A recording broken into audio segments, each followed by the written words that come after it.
Kind of felt like we thought it was a 7 o'clock tip-off. Got a slow start. Really got it going second half. Defense carried us in the first quarter, and then offense started taking over from there. Good balance, really good balance. Good to get a lot of kids. Everybody on the roster, 6 minutes plus, and nobody had to play more than 25. So valuable game time in the middle of December. I guess about Aaron's double-double. Any comment on that? She's been doing it to us in practice for a year and a half. She's a gamer. You give her that many minutes, she's capable of getting a double-double. She just has a knack and a nose for it. She's got such good hands and feet. She catches everything, and about the time you think she's going to fall or travel or lose the ball, she makes it and gets fouled. So, she's a kid that you see in high school, the flashes of it, and you still see it every now and then. And you got to remember she's a freshman, so playing her in minutes where she's going to continue to be successful will give us some depth come SEC play. And that. Go ahead. I was going to say, Amber and Chelsea only combined for 13 points tonight, and you still win by 50. I mean, it's got to be a testament to the depth of the team. Yeah, and to them, too, to move the ball and find and involve other people. They know you can fool kids. You can't fool kids, can't fool dogs, the old quote. They know, and they know how to spread it around. And they were the two most active kids on the bench celebrating when Avery hits threes and Rowe gets a big rebound and yelling at Aaron to get another rebound to get the double-double. That shows you how much awareness they have on how important it is that everybody on the team have a role.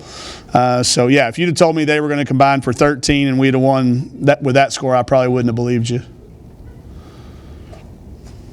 Alden's performance as well. Keeps getting better, with her. The knee is, y'all have to ask her, but she's getting close to 100%. And when she's got that explosive first step, then the shots are there and she doesn't have to make as tough a pass. So the 14 points is great, but the thing I told her there at the end, she had 4 assists, no turnovers. She's had that ratio's not been that good, and as that continues to improve, that allows us now to have a kind of a two-headed monster there at the point with her and Michaela. Going to that ball movement you're talking about, talk about how, that I counted their stretch about 3-4 minutes that up by 30, they're still making a third and fourth pass and, not just coming to shoot. Talk about the discipline of the team, still moving the ball around. That comes from them coaching themselves. You don't want to be that person that misses the next pass on film. They get after each other pretty good, even more so than sometimes our coaches do. If you take a shot that is contested and you've got a good shooter on the next pass and you missed them, they have a tendency to let each other know about it. And nobody wants to be that person. And we've started, we had a possession, we put a tweet out about that, got 60 or 70,000 views on how many people touch the ball and we end up with a wide open shot. The ball's been finding Alexis a lot. I think people have, made it a concerted effort to flood the lane when Chelsea drives, and that's okay. She knows that she's got teammates out there on those nights, and then the nights when they don't, she'll have 32 like she did the other night. So that as a coach means to me that they're starting to really respect each other and trust each other. And going to the defense, they kind of held it together the first half, but you held their leading score, 17 points a game to basically no points, 2 points off free throws. Kind of elaborate on that. That's 2 games in a row we've done that. We did it with Chrissy Carr the other night too, and we've tried to make somebody else on the opponent's roster their star of the game. We don't want the person that's leading them in scoring to be interviewed after the game by their radio or be the conference player of the week. We want it to be somebody else. That goes to the preparation that Coach Schaefer does with the film work with Jeff and Heather and the other people in our office that work with them on film, and then conveying that message in the scouting report. We've got a really smart group of kids that they can digest a game plan and then go out and execute it. We just continue to give them the right one. And, that first quarter, I jokingly said the game didn't start till 7, but that 14-2, that could have been a lot worse if our defense hadn't have been good. That could have been a tie game, or we could have been down any other night. So, and when you do that to, I think, an opposing team that's coming to your home floor in the first quarter, that kind of sets the tone that this is not going to be an easy night. So I think that continued to carry over throughout the game defensively. I guess Alexa, since she had a hot hand and just wanted to let her keep it going. Yeah, I'm not going to get when they have it. I'm not going to get them out of the way. I'm not going to try to do anything.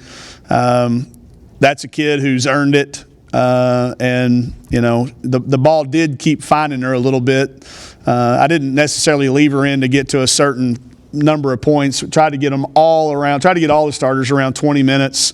And then I thought IT played good, and then I want to get Avery some meaningful minutes with some of our starters, and I thought she did a good job as well. Any other questions about tonight's game? Okay, does anyone have any questions about Sunday's game against Northwestern? We can do Northwestern now, save you all a trip up if you got them. What do you know, Coach? We played them last year. Last year they were our opening round game. We're really good friends with Jordan, their head coach. It's a Southland team. It's a game that we buy in because we're going into finals. It's always a stressful time. They're going to have a plan. He always comes in and tries to do something to us. Last year they kind of played a little freaky zone right at the first of the year, and he'll try to do something to us. So we'll get them starting to get prepared tomorrow. But it's a team that goes on the road often. They've been here last year, and they will have a plan. I can assure you, something probably that we haven't seen.